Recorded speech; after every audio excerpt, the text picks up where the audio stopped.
Pittsburgh Steelers 23, Las Vegas Raiders 18. Steelers move to 2-1. Raiders fall to 1-2. Just a throwback 70s game here, Sam. Right down to the Raiders opening with, 5 defensive linemen and just being like, we're not going to let you run the ball, so you're going to have to do something else on offense. And it worked for a bit. Bit of a back-and-forth battle early on. The Raiders' first touchdown, their only touchdown for a while, was on that 4th-and-1 bomb to Davante Adams. They've done that the last couple of years. Remember, they did that against the Chiefs. I think it was Monday Night Football. 4th-and-1, run the deep post to Davante Adams. Forget running it and just converting. Let's try to take a shot here. That was huge. That was a huge play. Davante Adams, uncoverable in this game. 13 catches for 172 and 2 scores. I think generally that's a high-risk strategy. When it works, it looks great. And it's like, oh, that's ballsy.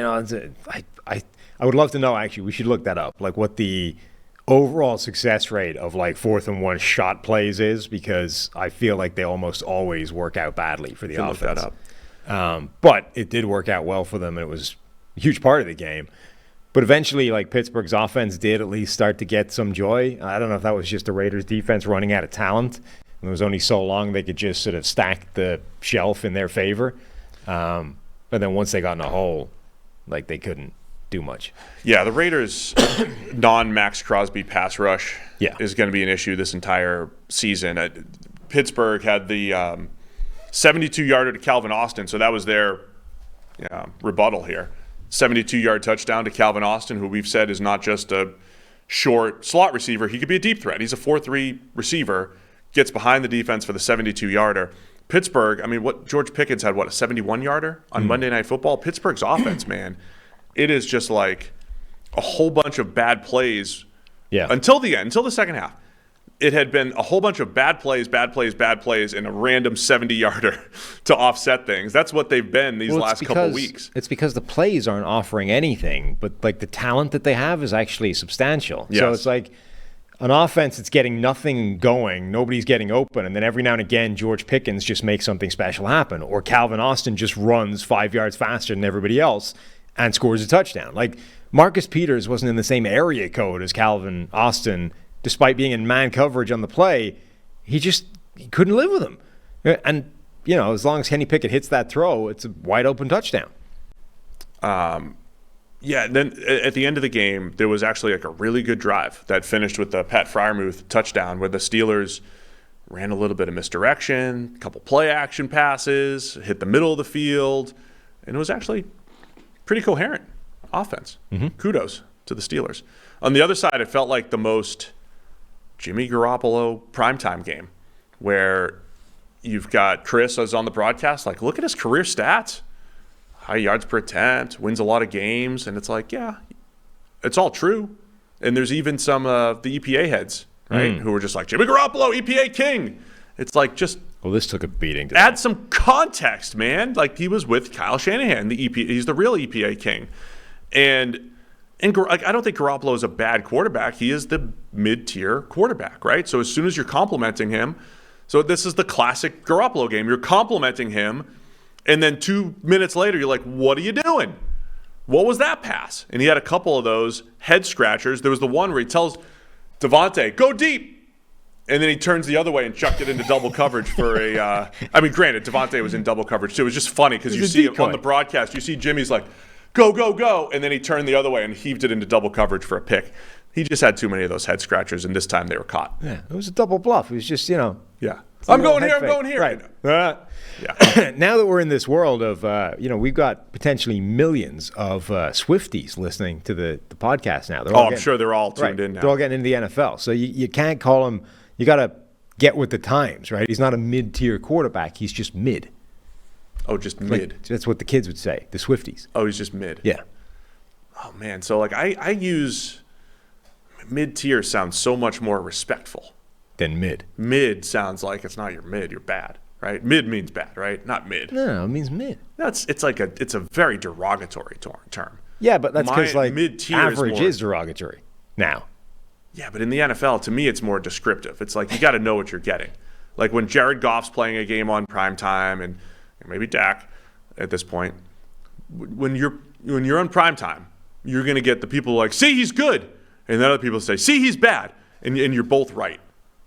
He's mid. Okay. But it's mid-tier, not mid.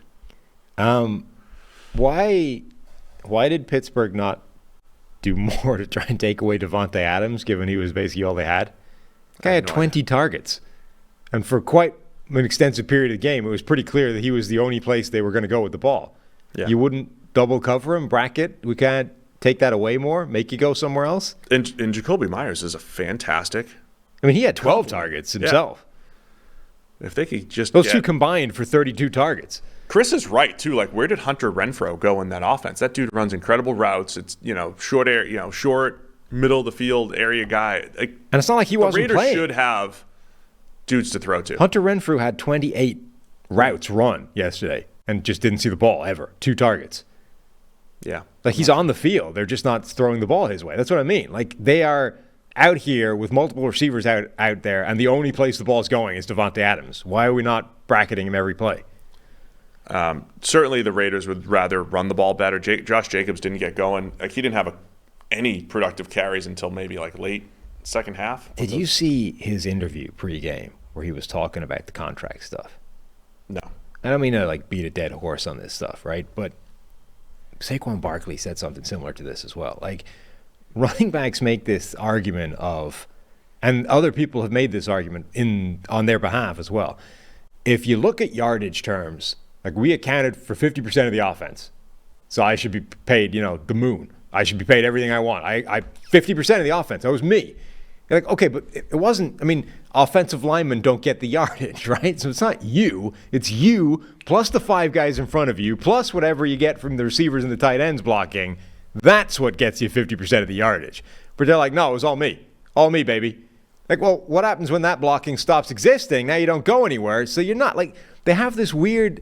If I was an offensive lineman in that locker room and I heard my running back saying that I generated 50% of the yardage, I'd be kind of insulted by that. Why do you think they bought the line Rolexes and everything? Right, but like, you're somewhat undermining the free gift of the TV or whatever when you go on TV and you're like, I did this by myself. No, I know. I should be getting paid $100 million. Like, what? I heard, I think it was maybe Lindsey Rhodes back sometime during the offseason from NFL Network said the running backs should just try to make an analytical case for themselves, right? A lot of people are putting the numbers against running backs. What if somebody made the case for them? And I don't know if it really exists. I mean, I think it exists for some of the elite running backs. Like, I think there's probably a good case for like a Nick Chubb or a Christian McCaffrey or a healthy Derrick Henry. But across the board, I'm not sure. That's where I think the case, has to be, and this is not necessarily like a winning case if somebody knows what they're doing on the other side, but the case is a small sample size without, right? It's Austin Eckler right now being like, how's the production been since I've not been on the field, right? But that's just if you're looking at rushing production. No, I know. At the end of the day, the point is points. Right, but that's the only argument, is to be out there and say, look, when I'm there, this happens. When I'm not there, this happens. Like Christian McCaffrey, even though we know, like, it's not that simple because Brock Purdy and Christian McCaffrey's, like, they basically emerge at the same time, right? That timeline-wise, that happened at about the same time. So if Christian McCaffrey wants to make his case, like, look, as soon as I arrived, everything went to the moon. Like, we also changed quarterbacks that week. Yeah, whatever. Like, and it doesn't matter for him. He already made his contract. He's happy. But my point being, if you're going to try and make the case, it doesn't really exist, so you have to kind of fudge the numbers a little bit. And Josh Jacobs' case would be like, I led the league in rushing last year, and it's like, well, you only won 6 games when you did that. I accounted for 50% of the yardage. I will say, if they had him going, I like this offense a little bit. I like it when Jimmy Garoppolo doesn't have to drop back almost 50 times. I mean, it just can't be this one-dimensional, and not just one-dimensional pass, but one-dimensional Davante Adams. Like, it can't. The offense can't be drop back and try and hit Davante Adams, which is what it is right now. I mean, it's fine yesterday because he's open. I want to give a shout-out to T.J. Watt. A couple more sacks in there. Disruptive as a pass rusher, as always. And then Keanu Benton, the rookie defensive tackle for the Steelers, where they picked him up, pick 50, second round, and incredible sack. Really quick win on one play there. He's got an 87 pass rush grade through 3 weeks. Coming out of Wisconsin, the profile that he's showing now, good pass rusher, below average run defender. That's what he's showing so far through 3 weeks. But, man, that is... If you just use him as a designated pass rusher, he's he's going to be disruptive for the Steelers. And a particularly important emergence with Cameron Hayward sort of on the shelf for a while. That's a big loss for them not being there alongside TJ Watt or in the middle. Now they have Benton, picking up some of that slack, even if he can't do everything that Hayward does. Steelers have a really weird defense, man. They give up a ton of yards, and it's not just yards, but they've given up a lot, but they also make game-changing plays. They have negative plays that the sacks, the interceptions. I don't know how well they're going to be able to sustain that, but hey, Pittsburgh's 2-1 now.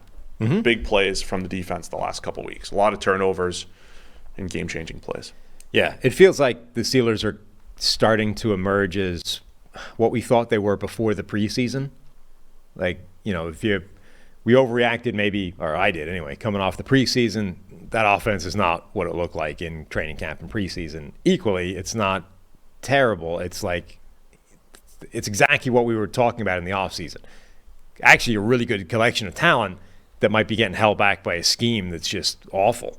And that's exactly what we're looking at now. This scheme is putting a fairly hard ceiling on how good this offense can be, but they have so much talent. But they just have dudes making plays a couple times a game. Yeah, it's enough to kind of prop it up, which puts them in a really tough spot because, the defense is good. Mike Tomlin is a great coach, so they're going to be a pretty good team. So how do you reach the point where you're like, we need to change something? We actually need to make this switch because this is bad.